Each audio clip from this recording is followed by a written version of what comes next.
Ada ucapan seorang waliullah, dia bilang, saya kalau lagi puasa menghindari baca Al-Quran di waktu siang. Kalau bulan puasa nih, saya hindarin baca Quran di waktu siang. Pengen padahal saya, tapi saya hindarin, baca zikir yang lain aja. Kenapa gitu? Saya kalau lagi baca Quran enak banget, manis banget. Mulut saya tuh rasanya enak banget, manis banget, sampai saya takut bisa bikin batal puasa saya. Ibadahnya para pecinta. Dari senengnya, dibilang dari enaknya, saya sampai takut bacaan Quran saya itu bikin batal puasa saya. Rasanya kayak lagi nyecep makanan yang enak banget kalau lagi saya baca Quran. Ya Allah, kita kalau baca Quran juga enak banget ya. Enak ngantuknya. Baru selembar, 2 lembar, ya ampun ngantuk banget sih. Begitu? Masya Allah.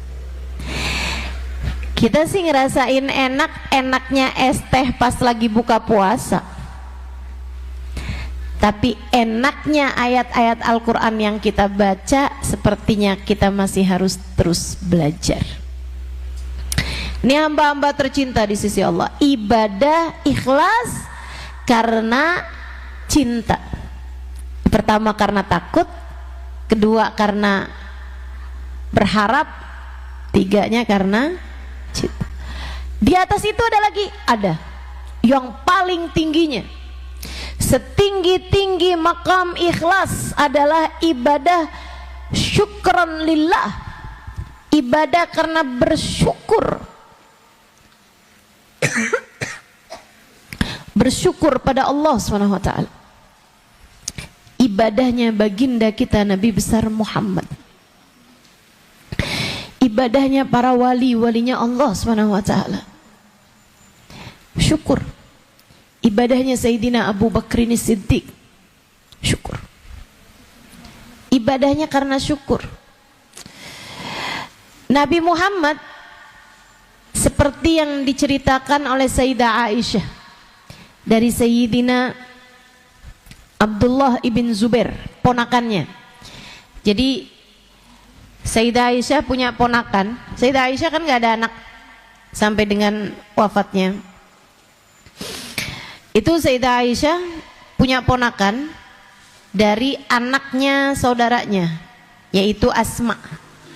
Sayyidah Aisyah punya kakak namanya Asma binti Abu Bakar, yang dapat julukan Dzatun Nittaqain, itu yang pernah bawain makanannya Nabi Muhammad ke Gua Thur saat Nabi Muhammad sembunyi. Asma binti Abu Bakar.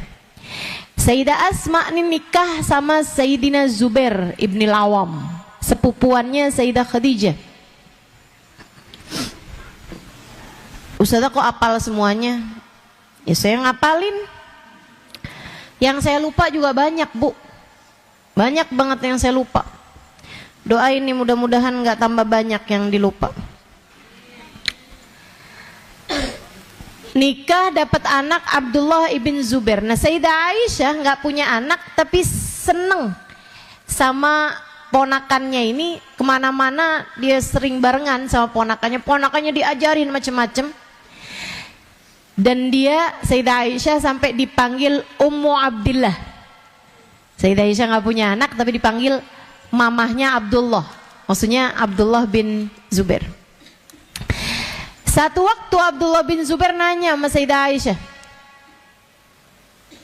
Nanyanya gini nih. Ya Ummah, Bu, Ma, karena dipanggilnya suka diaku sebagai anak, jadi dia manggil Sayyidah Aisyah ibu juga. Ya Ummah, dia bilang, akhbirni an a'jab ma ra'aiti min Rasulillah sallallahu alaihi wasallam. Ceritain dong sama saya hal paling ajaib apa yang kau temui dalam diri Nabi Muhammad sallallahu alaihi wasallam. Sayyidah Aisyah ketika ditanya kayak begitu, langsung kan kebayang Nabi Muhammad. Dan ini sudah berpuluh tahun sesudah kewafatan Nabi Muhammad SAW. Udah puluhan tahun dari wafatnya Nabi. Satu waktu ditanya, apa hal paling ajaib yang kau dapati dalam diri Nabi Muhammad? Apa hal paling indah, paling istimewa yang ada dalam diri Nabi Muhammad? Apa yang spesial dari diri Nabi Muhammad yang engkau sebagai istrinya mendapatinya? Sayyidah Aisyah ditanya gitu, jadi terkenang Nabi Muhammad, terbayang Nabi Muhammad, jadi nangis. Dari yang asalnya nangis biasa gitu, lama-lama nangis jadi kenceng. Lama-lama nangis sampai kayak nggak bisa berhenti gitu. Ibu-ibu pernah nggak tuh nangis yang sampai kayak nggak bisa berhenti, nggak ngerti gimana cara berhentinya gitu? Sayyidah Aisyah waktu itu kayak gitu, nangis sampai yang sampai bingung nih, ponakannya yang nanya nih bingung. Dia bilang, udah Mi, udah Umah, udah maafin saya Ma, maafin saya. Enggak Ma, saya enggak jadi nanya Ma. Sampai ketika tangisannya sudah mulai mereda, Sayyidah Aisyah kemudian mulai menjawab, Sa'altani an a'jab ma ra'aitu min Rasulillah sallallahu alaihi wasallam. Kaifa ujibuhu wa kana kullu fi'lihi ajaba. Nak, kamu bertanya kepadaku tentang hal istimewa apa yang aku dapati dalam diri Nabi Muhammad. Yang paling istimewanya itu apa yang aku dapati dalam diri Nabi Muhammad? Saya nggak ngerti nak gimana menjawabnya, sebab semua yang ada dalam diri Nabi Muhammad adalah istimewa. Nabi semuanya cakep, semuanya indah, semuanya spesial, semuanya istimewa. Jadi kalau kamu tanya yang mana yang paling istimewanya, nggak tahu saya yang mana nak. Kana fi ba'dil layali, kata Sayyidah Aisyah, satu malam ketika kulitku sudah bersentuhan dengan kulitnya dan kami sudah satu selimut di waktu malam untuk tidur malam, dia bilang saya udah mulai meremin mata, udah mau tidur.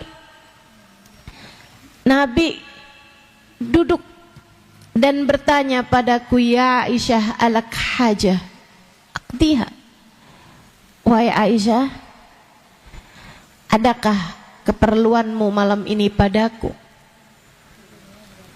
Sayyidah Aisyah yang memang seorang istri yang beradab, suaminya nanya gitu tuh nggak kemudian kalau kita bilang, apaan sih sudah tidur juga, jadi kebangun nih gara-gara kamu tanya.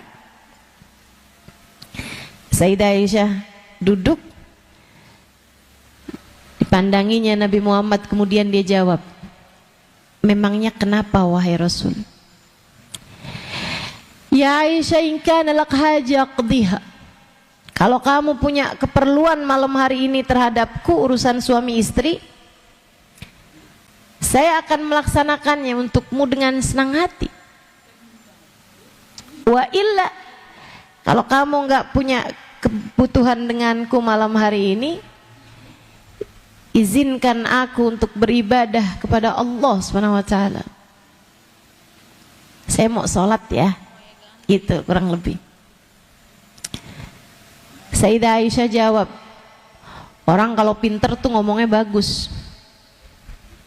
Makanya kalau kamu susah-susah ngomong, seringnya salah-salah mulu kalau ngomong. Kenapa tuh Ustazah? Kurang pinter ya Ustazah? Kurang dekat sama Allah Subhanahu wa taala. Orang semakin dekat sama Allah, semakin salehah, semakin faham harus bicara apa, kapanpun, pada siapapun. Sayyidah Aisyah jawab, ya Rasulullah, siapa yang tidak senang berada di dekatmu, tapi siapa pula yang berani untuk menghalangkanmu beribadah kepada Allah? Berdirilah wahai Rasul, bangunlah, sholatlah. kerjakan sesuai dengan apa yang kau mau. Kata Sayyidah Aisyah, nggak lama kemudian saya lihat Nabi Muhammad berdiri sholat. Saya tidur, kebangun lagi beberapa saat, saya lihat Nabi Muhammad masih juga lagi sholat. Saya ketiduran lagi. Saya lihat Nabi Muhammad belum ada di samping kanan juga, saya lihatin masih lagi sholat juga. Saya tidur lagi. Saya kemudian terbangun di sepertiga malam yang terakhir untuk mulai mengerjakan tahajud. Saya lihat Nabi Muhammad masih sedang sholat juga, dan saya mendapati kakinya telah bengkak karena lamanya beribadah pada Allah SWT. Begitu saya lihat kakinya Nabi Muhammad kayak gitu, saya tungguin tuh, saya mau wudhu, saya tunggu, belum wudhu dulu sampai Nabi Muhammad salam. Begitu Nabi Muhammad salam, baru saya tanya, ya Rasulullah, lima hadat takalluf kullah, kenapa engkau memaksakan diri sampai sedemikian wahai Rasul? Alaysa qad ghafarallahu lak ma taqaddama min dhanbik wa ma ta'akhkhar? Bukankah Allah telah mengampuni dosamu jika ada yang lalu maupun yang akan datang? Sampai segininya Rasul, sampai bengkak kayak gini Rasul, ya ampun, saya aja lihatnya nggak tega gitu. Kayaknya Allah nggak sampai segininya deh menyuruhmu wahai Rasulullah, sampai ibadah sampai bengkak kakinya gini. Mengapa engkau memaksakan diri sampai sedemikian wahai Rasulullah? Bukankah surga tercipta untukmu? Bukankah engkau adalah yang pertama memasukinya? Bukankah engkau adalah yang pegang kunci surga? Disinilah kita tahu apa alasan Nabi Muhammad ibadah, tingkat keikhlasan tertinggi.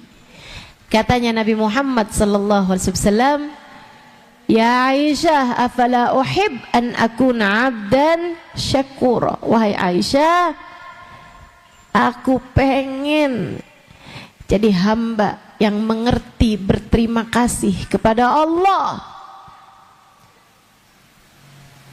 Saya pengen untuk menjadi seorang hamba yang selalu bersyukur atas pemberian dari Allah SWT. Jadi Nabi ibadahnya bukan karena takut neraka, Nabi ibadahnya bukan karena ngarep surga, Nabi ibadahnya lebih daripada karena cinta, yaitu karena rasa syukur beliau kepada Allah SWT Jalla Jalaluhu wa ta'ala ta'zamatuh. Sayyidina Abu Bakrin Siddiq radhiyallahu ta'ala anhu wa ardah suatu waktu bertanya kepada Nabi Muhammad, wahai Rasul, gimana caranya nih saya mau bersyukur kepada Allah? Allah telah menganugerahkan saya iman, Allah telah menjadikan saya sahabatmu wahai Rasulullah. Gimana caranya saya untuk mensyukuri nikmat Allah SWT ini? Katanya Nabi Muhammad, bagaimana menurutmu wahai Abu Bakar? Saya akan sujud nih Rasul, karena rasa syukur, saya sujud syukur. Tapi waktu saya saja sujud syukur, saya berasa nikmat juga. Bukankah nikmat yang baru ini juga perlu saya syukuri?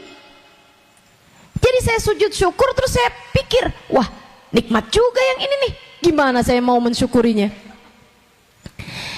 Saya kemudian berzikir, mengingat nama Allah, bagian dari rasa syukur saya. Tapi di dalam saya mengingat Allah, saya merasakan sebuah kenikmatan yang luar biasa besarnya. Bukankah kenikmatan yang baru ini juga perlu disyukuri? Lah saya mesti kayak gimana Rasul? Saya mau mensyukuri nikmat, ketemunya nikmat baru lagi yang harus saya syukuri. Gimana caranya saya mau terima kasih? Jadi kayak orang yang dikasih, terus kita bilang, makasih ya. Oh, kamu bilang makasih, ini saya tambahin lagi. Ya makasih ya. Oh makasih lagi, ini saya tambahin lagi. Nah, gimana caranya? Kata Sayyidina Abu Bakar, gimana cara saya untuk mensyukuri nikmat jika setiap kali saya berusaha mensyukuri nikmat, saya merasakan kenikmatan baru lagi yang harus saya syukuri juga. Nabi tersenyum, kemudian menjawab, ajzuka anis syukri syukru. Wahai Abu Bakar, ketika kamu merasa sudah tidak lagi tahu bagaimana caranya bersyukur, saat itulah kamu sudah meraih hakikat syukur yang sesungguhnya. Kamu sudah jadi hamba Allah yang bersyukur, sudah jadi ahli syukur ketika kamu merasakan sudah nggak ngerti lagi gimana caranya bersyukur dan berterima kasih kepada Allah. Saudaraku sekalian saya muliakan, Allah tuh paling suka dari seluruh hambanya yang pintar bersyukur.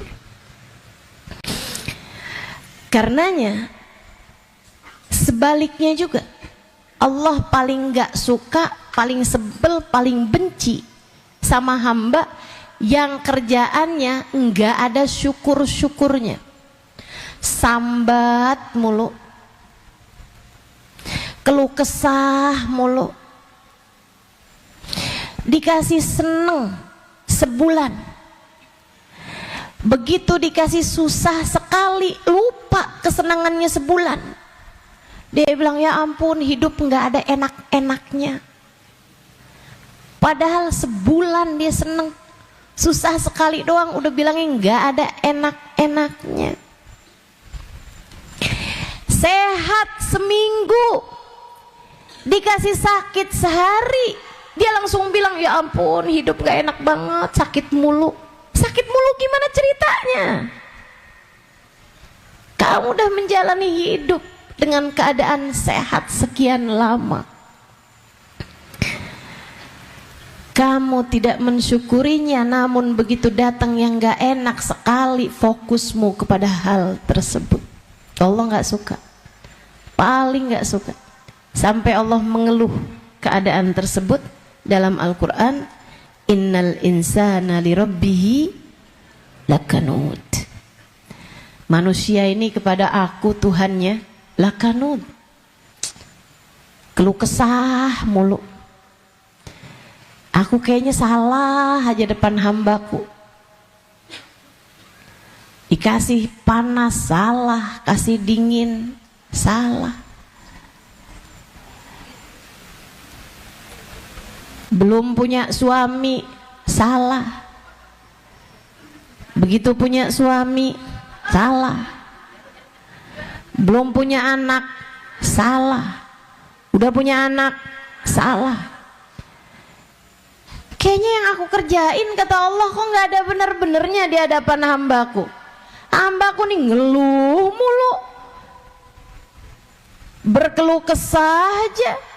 Aku kasih kenikmatan dia lupa, tapi begitu aku kasih yang nggak enak, diinget terus-terusan. Innal insana lirabbi lakanud. Manusia susah banget mau terima kasihnya, kata Allah. Yang dikasih badannya tinggi salah, yang dikasih badannya pendek salah, yang dikasih cakep salah, dia pakai kecakapannya buat gangguin laki orang. Yang dikasih jelek salah, nggak ada bener-benernya nih aku di hadapan hamba-hambaku, kata Allah. Allah sampai ngeluh, innal insana lirabbi. Dalam ayat yang lain Allah bilang, wa qalilun min ibadiyas syakur. Dikit banget hambaku yang ahli syukur, sedikit sekali hambaku yang pandai berterima kasih. Kebanyakannya ngeluh mulu sama apa yang aku berikan dalam kehidupannya. Dan ini ternyata penyebab terbanyak kenapa di malam Isra dan Mi'raj Nabi Muhammad melihat kebanyakan penghuni neraka dari kalangan kaum perempuan. Jadi nih ya, hamba Allah ini sukanya ngeluh aja. Dan dari hamba Allah yang sukanya ngeluh, kebanyakannya yang perempuan. Halo?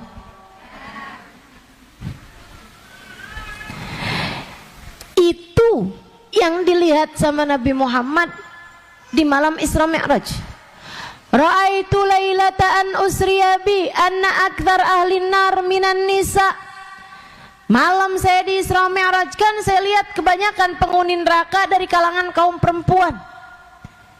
Dalam hadis yang lain Nabi Muhammad mengatakan, ya ma'asyaran nisa ittaqinallah wa tasaddaqin fa inni ra'aitu aktsar ahli nar minkunna.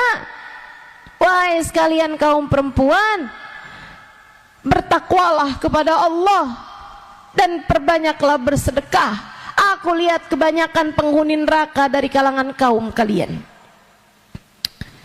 Ini Nabi cerita kayak gini bukan mau nakut-nakutin kita kaum perempuan, bukan. Tapi biar kalian belajar yang perempuan-perempuan dari umatnya yang biasa hadir di majelis, yang kepengen baik, kepengen menghindar dari api neraka, biar bisa ngerti caranya menghindar dari api neraka tersebut. Sahabat laki-laki pada nanya, pengen bisa ngajarin istrinya, ngajarin anak-anak perempuannya. Rasul, apa yang bikin perempuan banyak ada di neraka? Apakah karena ibadahnya kurang, kehalangan sama men, sama nifas? Enggak, kata Nabi. Apakah karena otaknya nih kurang? Bukan karena kurang kecerdasannya, tapi suka jarang dipakai. Lebih suka pakai perasaan daripada logika, daripada pemikiran. Apakah karena itu wahai Rasulullah? Enggak, kata Nabi. Enggak karena itu, enggak karena itu. Enggak karena kepotong haid dan nifas sehingga ibadahnya jadi lebih pendek. Enggak juga karena perempuan itu perasaannya lebih dominan, nggak suka pakai akalnya gitu. Bukan karena itu. Terus karena apa ya Rasulullah? Li'annahunna yakfurnal la'nah wa yakfurnal ashirah. Sebabnya dua. Perempuan nggak pinter jaga lisan, gampang laknat, gampang caci maki, gampang komentar, gampang julid, gampang nyinyir. Apalagi nih? Gampang gibah, gampang namimah, gampang ngata-ngatain orang, gampang ngata-ngatain orang. Kamu apa bukan tuh? Gampang ngata-ngatain orang. Li'annahunna yakthurnal la'nah, itu sebabnya. Dan sebab yang berikutnya, wa yakfurnal ashirah, mereka enggak pinter berterima kasih kepada suaminya, kepada keluarganya, susah terima kasihnya kepada Allah. Tuh masalahnya kita, kurang pinter syukur. Kurang pintar syukur. Kurang pintar bersyukur. Coba liatin masing-masing kepada kehidupanmu sendiri. Coba melihat diri dengan lebih jelas dalam hidupmu. Banyakan syukurnya apa banyakan ngeluhnya?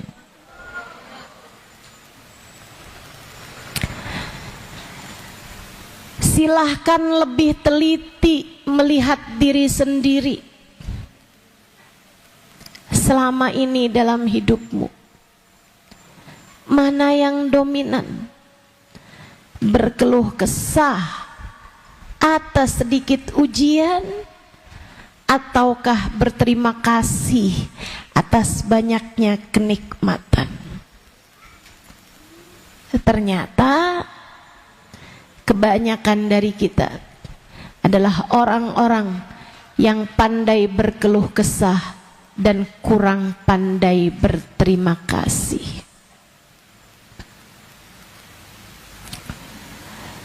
Padahal Allah Subhanahu wa taala jelas-jelasan berkata, la in syakartum la azidannakum wa la in kafartum inna adzabi lasyadid. Bu, kalau kamu syukuri akan aku tambahi, kata Allah. Kalau kamu ingkari, azabku sangat pedih.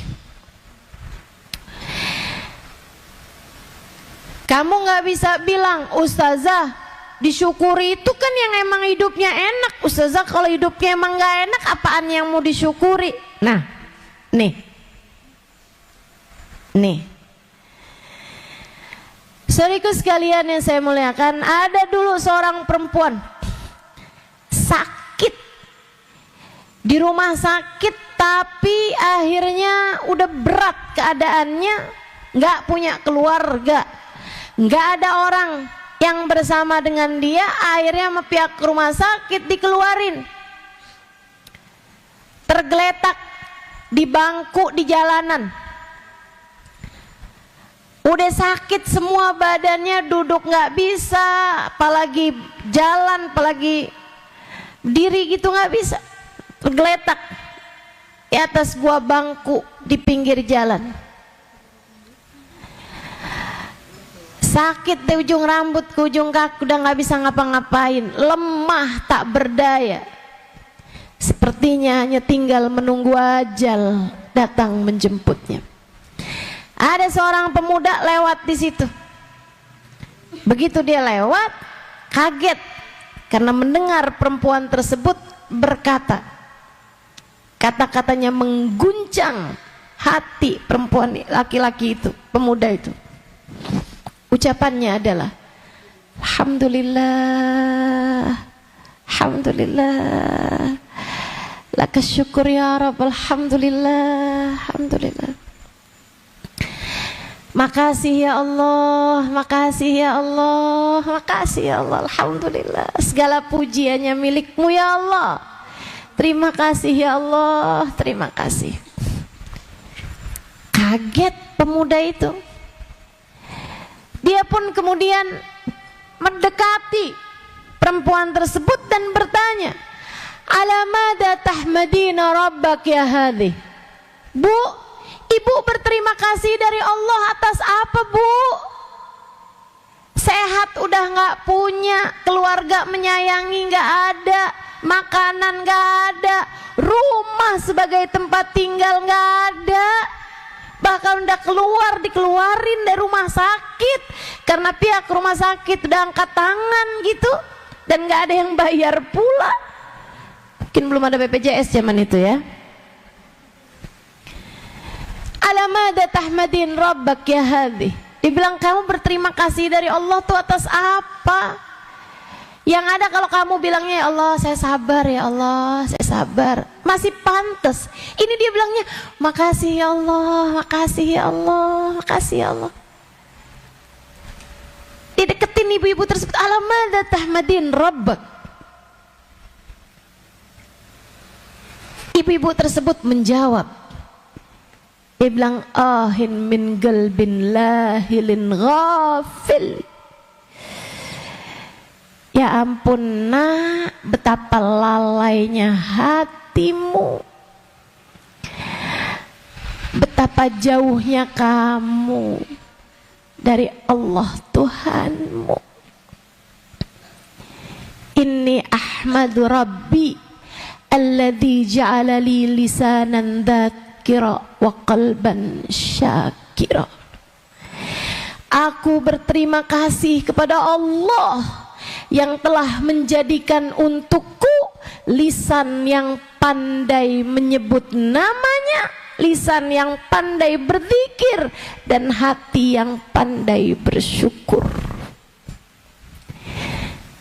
Ya Allah, terima kasih Engkau telah jadikan lisanku lisan yang pandai menyebutmu, terima kasih engkau telah menjadikan untukku hati yang pandai berterima kasih. Perempuan tersebut berkata, lau qata'ani irban irba mazdadtu minni illa hubba. Andai tubuhku dicacah-cacah dengan berbagai macam cacahan, andai badanku dipotong-potong dengan beberapa cincangan, tak akan ada yang bertambah dariku kepada Allah selain rasa syukur.